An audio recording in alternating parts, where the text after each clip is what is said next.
The German philosopher Friedrich Nietzsche once said, "Let us not underestimate the privileges of the mediocre.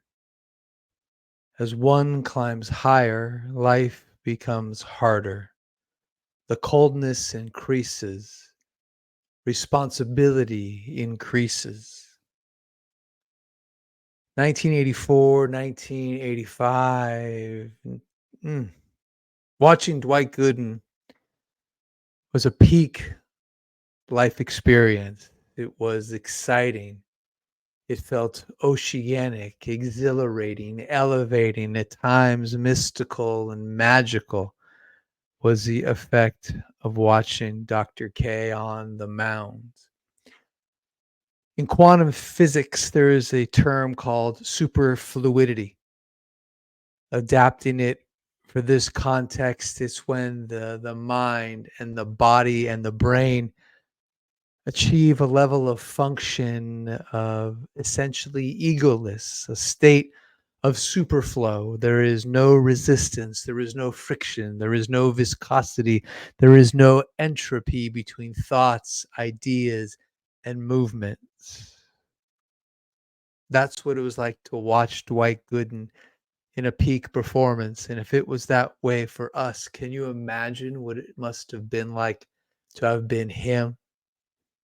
No resistance, total flow, super fluidity. Nietzsche once said, "Let us not underestimate the privileges of the mediocre, for as one climbs higher, life becomes harder, coldness increases, responsibility increases." What must it have been like after? When Gooden stepped off the mound, another shutout, another dozen strikeouts. How do you step down off the mountain? How do you go on after a peak experience? The real world must have seemed so boring. Let us not underestimate the privileges of the mediocre, for once you've touched the stars, how can you ever be expected to keep your feet on the ground? Oh, so young. For us, we just watched it, dreamed we got to live it, and moved on. But Gooden lived with it. Is it that super fluidity, that highest form of flow that led Gooden to fall? That combination of the substance abuse he saw in his home as a young man or as a young boy, just a young teen? Was it a case of too much too soon? A case of feeling, is that all there is? How do you get higher once you've reached the top? Welcome to the Rated Rabbi Sports Card Podcast, where sports cards and pop culture meet the 1984 All Star Game. I am your host, Rabbi David Spinrad. Welcome to episode 46. Dwight Gooden of reality. As we begin, I want to give a quick shout out to John Newman, hobby good guy, host of Sports Card Nation. I had the honor of being a guest recently on Sports Card Nation. We were chopping it up for a long time, John. I think it went almost 2 hours. It was broken up into two parts. Episodes number 256, 257. They aired November the 3rd and November the 10th, last Friday and the Friday before. Thank you so much for having me on the show, John. I want to wish you an early happy birthday. And I want to thank you so much if you're watching at home. He made me my own card. It's the 84 Tops design. Sent him a couple of pictures, marked it up, printed it out, sent him back an autographed copy. This is a treasured possession going into my personal collection. Thank you so much, John. One of my favorite movies is not an 80s movie, it's a 90s movie. It's Pulp Fiction, Quentin Tarantino, 1994. Of course, he breaks on with Reservoir Dogs as the screenwriter for True Romance. But there's little denying that Pulp Fiction, at least for me, is his peak. Man, he has made some incredible movies, but Pulp Fiction That one stays with me to this day. And one of the things that he introduced me to, he's not the originator of, but when Quentin Tarantino in Pulp Fiction plays with narrative order. And from him, I learned that you don't have to tell a story in A to B to C to D to E to F to G order. You can actually play with the order and change the perception of your audience. I've always thought that was such a cool thing. I've actually dreamed about playing with narrative order on a sermon, but it's actually much harder than it seems. Anything that's cool that looks easy, guarantee you it's hard. But with a little tip of the hat to Quentin, a little tip of the hat to Pulp Fiction, I want to play with the narrative order of this episode. Last episode, Gooden had just struck out the side. We should be going to commercials in going into the bottom half of the fifth. We're going to skip those commercials. We're going to skip the bottom of the fifth. We're going to skip the commercials that would be between the fifth and the sixth to pick up Gooden pitching in the top half of the sixth inning. Whitaker leading off, gets him to bounce back to Gooden on a 2-0. Gooden takes it himself, makes a real fine play. One unassisted, beats Whitaker to the bag, one away. Up steps Eddie Murray. We're going to do a dive into Eddie Murray in a later episode, but man, I feel like he's underrated. One of the greatest switch hitters, just an awesome hitter. 78 tops, fully formed and ferocious. Got to get that card someday. Murray swings from the left side, kind of bloops a double. It finds its way in. It's a swirling wind coming down. It falls in between Ozzie at short, Reigns in left, Dale Murphy in center, falls in. Murray gets a one out double, brings up. What's great is you see in the background on the angle as they show him like from kind of the right field angle across the field as Murray goes to second, is there's all these cellophane bags from the hot dogs swirling all over the field. I guess the only stadium that could compete with Candlestick for trash on the field would be Shea. You don't hardly ever see trash on the field at a ball game anymore. I kind of grew up, I thought that was normal. Yeah, there's just trash blowing around. Yeah, Giants fans and Mets fans, man, trash on the field. Anyway, Murray's on second, one out, and a graphic gets flashed by ABC. I'm going to show you to you right now. For people listening, it says all-star record, 3 strikeouts in inning, only batters face. So basically, who are the players who have struck out the side? At that point, there'd only been 6. They noted that Valenzuela and Gooden raised that number, which historically had been only 4, from 4 to 6. The other 4, Johnny Sain, 1948. Bobby Shantz, 1952. Gene Conley, 1955. And Jerry Royce, who broke my heart with that no-hitter. Jerry Royce, 1980. Who's Gene Conley, you ask? Let's take a dive into Gene Conley. Gene Conley, shown here on his 1955 tops.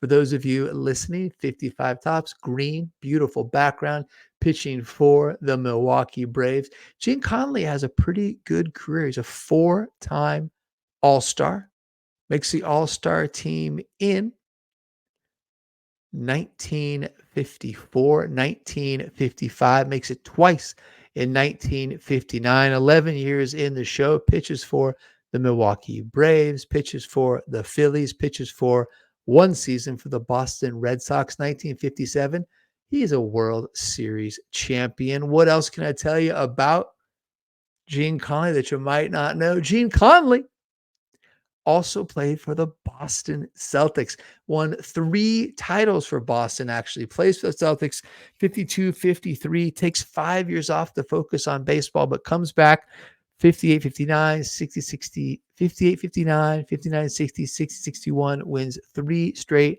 NBA titles, bounces around a little, plays with the Knicks. Pretty amazing. Wins a World Series and wins 3 NBA titles. Right-handed pitcher Gene Conley. For his career, it wasn't bad. How many games did he win? I think he won 11 seasons. I think he won 9. I think it was 94 and 96 career. backup forward for Boston. But how amazing is that to be a pro in baseball, a pro in basketball, be a World Series champion, be an NBA champion? That's Gene Conley. Murray on second, Ripken stepping in on a 1-2 pitch, hits a bouncer. You forget how good Schmidt was. Goes behind the bag, throws across, Ripken's out, 2 away, stepping in now Winfield, who battles, comes back from 0-2, fouls off a bunch of pitches, works a count full before hitting a lazy fly to left where Raines snags it for the third out. Dwight Gooden.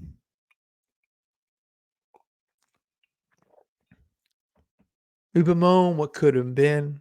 We're sad for what might have been, what should have been, but actually has a pretty decent career. Wins 194 games for his career, 194 and 112 with a 3.51 ERA. 4-time All-Star. Those are all 4 of those in his first 5 seasons, unfortunately. Those 84, 85, 86 were apex years, but 88 he wins 18, goes 18-9, and 90 goes 19-7. We kind of think about Gooden and the impact of the substance abuse, the cocaine, the alcohol, but also he had a lot of miles on his arm at a very early age. They estimate between ages 18 and 20, 1983, 1985, they estimate he threw about 10,800 pitches. That's incredible. 84, 85, Doc averages 10.05 Ks per 9. For the rest of his career, think of it, a massive strikeout guy, 10 per 9, which back then was huge. But for the rest of his career, he averages 5.91 per 9, less than 6 Ks per 9. Big mileage on Gooden's arm. 1985 throws 276 innings. That season he goes 24-4 with a 1.53 to win the Cy Young. 276 innings. Only Charlie Huff and Nolan Ryan, both in 1987, matched Gooden, and no one has come close since. And the way the game's played, I can't say that they ever will. 276 innings in 1985. Let's look at another card. I got cards and cards and cards to show you tonight. What is the greatest Dwight Gooden card of all time? I love that 85, but more for the memories. The greatest Dwight Gooden card, I'm going to show you on the screen. 1986 Fleer All-Star Team. Amazing. By the way, this is the first insert set. Not a combo card. Special insert set. Beautiful. Blue background, yellow stars, red across the bottom. That kind of Star Wars scrolling thing with the font where it says Fleer All-Star Team in the top right-hand corner. 1986 Fleer All-Star Team, Dwight Gooden. This is an incredibly beautiful card. The backgrounds for the NL are blue. The backgrounds for the AL, they're red. 1987, they come back again. I believe they're gray and black that year. Better checklist in 87, but a more gorgeous card in 1986. I would love you drop a comment. Tell me I'm not alone. I'm just saying, what a magnificent card. That 86 Fleer set, boy, I'm telling you, don't sleep on that set. It's gorgeous. It's got some great cards. 1986 Dwight Gooden Fleer All-Star Team. Ah. Let us not underestimate the privileges of the mediocre, said Nietzsche. And man, he may just be right. 1986, December 1986, Dwight Gooden is arrested for the first time. Gets in a fight with some Tampa cops coming from a college basketball game. It's interesting to hear his nephew, Gary Sheffield, tell the story. It sounds like the cops drove him to an abandoned dog track and just beat them beat them until they were senseless. I wouldn't put it past redneck cops to beat up on some young, wealthy black men. That's that could have happened. Sheffield tells a story. Whatever. Gooden is arrested. His nephew, Sheffield's with him. Great card, 1989 tops. I got so much cardboard for you tonight, friend. 1989 future star Gary Sheffield. You know that card. He's so young. And what's best about the Sheffield future star 1989 tops? Why? He has gold inlaid teeth. One with the letter G for Gary, the other with the letter S for Sheffield. GS front two teeth. Gary Sheffield, 1989 future star. Man, dude's a banger, right? Some say he just was a compiler who played for a very long time, but he had a massive, massive career. Over 500 home runs, over 2,500 hits. Just a great hitter. Remember that Sheffield swing? Just whoosh, that whip it through. That guy could hit. Probably never make the Hall, unfortunately. Anyway, 1986, Gooden arrested for the first time. Spring of 87, Doc's at it again. Spring training, test positive for cocaine, suspended for 60 days. Doesn't make his debut until June 5th of that season. Still goes on to win 15 for the Mets. 1989, Gooden has his first real injury, a real serious shoulder injury. But let's look at it. I got a bunch of Gooden cards tonight. 1989 tops. What's great about this, if you're listening, you don't even, you know it. This is an iconic card, but not for Gooden's picture, but for the description. 89 tops has some fun. They call it Doc Gooden instead of Dwight Gooden. They go by the nickname. Quick quiz. Who else has his nickname instead of his regular name on the 1989 tops card? That's right. They call him Rock Reigns instead of Tim Raines. 1989 tops going with Rock Reigns. Why is his nickname Rock? Because he used to play ball with a little vial of cocaine in his pocket. Oh my God, you can't tell the story of the 1980s without cocaine. Where are we at? And then the reality of Dwight Gooden, 1989, the shoulder injury. 1992 has his first losing season, goes 10-13. 1993, again, another losing season, 12-15. SI runs the from phenom to phantom cover. 1994, there's a strike. He's struggling at 3-4. Gooden again suspended for cocaine. Where does he go during the suspension? 1994. Gooden goes to the Betty Ford Center. One of those things. Everyone, Betty Ford, the Betty Ford Center, Betty Ford Clinic is now owned by Hazelton, another famous chain of rehabs. But you weren't somebody unless you went to rehab at Betty Ford. Let's run down the list of famous people who've done stays at the Betty Ford Center. Established first in 1982, it's hosted the likes of Elizabeth Taylor, Tony Curtis, Ozzy Osbourne, Robert Downey Jr., Lindsay Lohan, Johnny Cash, Kelsey Grammer, just to name a few. So, of course, it made sense for Dwight Gooden to check himself in to the Betty Ford Center. Unfortunately, he actually tests positive several times while he's at the Betty Ford Center. Gooden is out of control with the coca. He's suspended for the entire season, 1995. Before we move on to that, who is this Betty Ford? Let me tell you, I did a little dive into Betty Ford because she was very two-dimensional to me. I didn't know much about her. She comes from humble beginnings, very devoted to her family, leaves school to help care for her mom, grows up in Grand Rapids, Michigan, a dancer, did a little modeling, but also had a good head on her shoulder. Betty Ford was quite the feminist, very much for ERA, the Equal Rights Amendment. She was very pro-choice, very in favor of a woman's right to right to choose her own reproductive pathway. Betty Ford was a breast cancer survivor. Betty Ford was candid in her opinions. incredibly popular, more popular than Gerald. At one point, her approval rating was 75%, which is practically unheard of.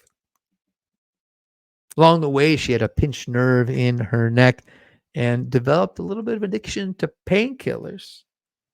That mixed with the alcohol, boy, Betty liked to get bent. Betty Ford, 1978, with Gerald and the family. They have an intervention April 1st, 1978.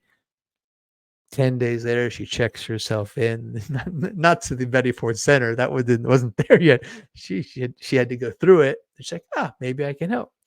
Establishes the clinic's Betty Ford. That's the most I've ever known about Betty Ford. I'm betting the most you've ever known as well. What else can I tell you about Betty Ford? Betty Ford appears in a 2015 Topps Allen and Ginter, and you're looking at it right here, ladies and gentlemen. 2015 Betty Ford Allen and Ginter tobacco card. God, I love these little low end rated rabbi eBay buys. What that cost me? $2 maybe with the ship. Betty Ford, man. Mm, mm, mm. Anyway, 1995, since he failed all those drug tests, Gooden is suspended for the entire season. I'm living in New York at the time, as I mentioned on the last episode. And if you're a New Yorker, you spent time in New York, you remember that for forever, from 85 to 95, I'm showing you right now this mural of Dwight Gooden just off of Times Square. The copy below is something like, what's it like to look down the barrel of a loaded gun? Is Gooden in that long stride, arm back, just about to drop it on you. Oh my God, this giant mural above the traffic. But by 1995, like, Gooden's not Gooden anymore. So what does New York do? Well, I'm going to change pictures. Down comes the Gooden mural, and up goes a Charles Oakley mural. Amazing. They took down the mural. I can't believe I found this. It's an old New York Times from the microfiche. You got Oakley where Gooden was mural. That was a fun Knicks team. Ugly Knicks team, though. Oakley, Ewing, Anthony Mason, John Starks. Those were fun teams, man. Battling with the Bulls. Riley got ugly. Went from Showtime to just bang and mug you. Oh, Dwight Gooden. Dwight Gooden. After 1995, he makes a comeback, as I mentioned last episode. Plays for the Yankees, throws that no-hitter. Ends up bouncing around Cleveland, Houston, Tampa Bay, comes back with the Yankees one more time, actually gets a World Series ring, his third, 86, 96, and 2000. Finally retires after that season, and it kind of goes south for Dwight Gooden just when you thought he was already down at the South Pole.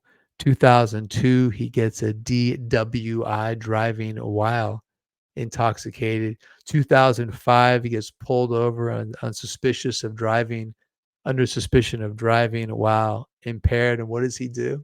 He drives off. That's chutzpah, man. Like, you're Dwight Gooden. How far are you going to go? I'm looking for Dwight Gooden. They found him. He passed out nearby on the side of the road. 2006, goes to see his parole officer and shows up for that high on cocaine.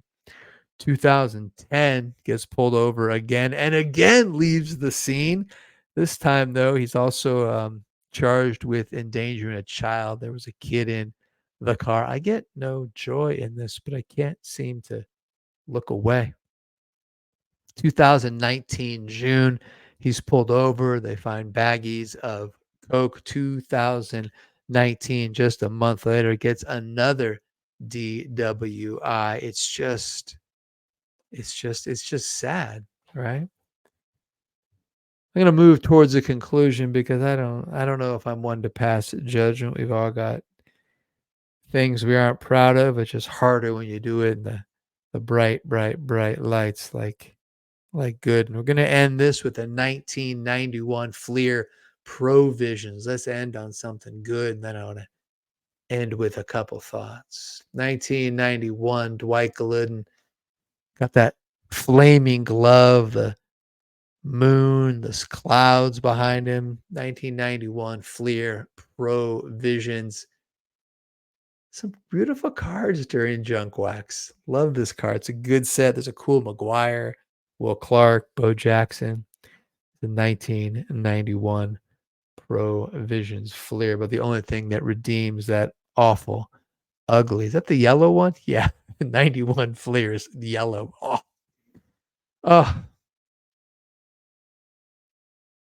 What is it that keeps us from looking away from a tragedy? Why do we watch cars when they wreck? Why can't we look away? We love to watch the rise. We can't look away at the fall. I don't know. I'm not even going to speculate why.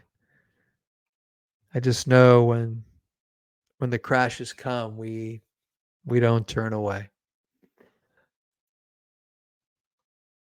There's a German philosopher, Friedrich Nietzsche, who once said, "Let us not underestimate the privileges of the mediocre. As one climbs higher, life becomes harder, the coldness increases, responsibility increases." Let us celebrate being mediocre, being average, being okay. Let us revel in our anonymity.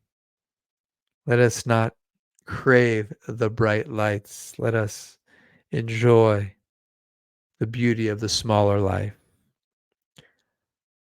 Want to wish everybody a happy Thanksgiving. I'm not going to be here for an episode next week. I'm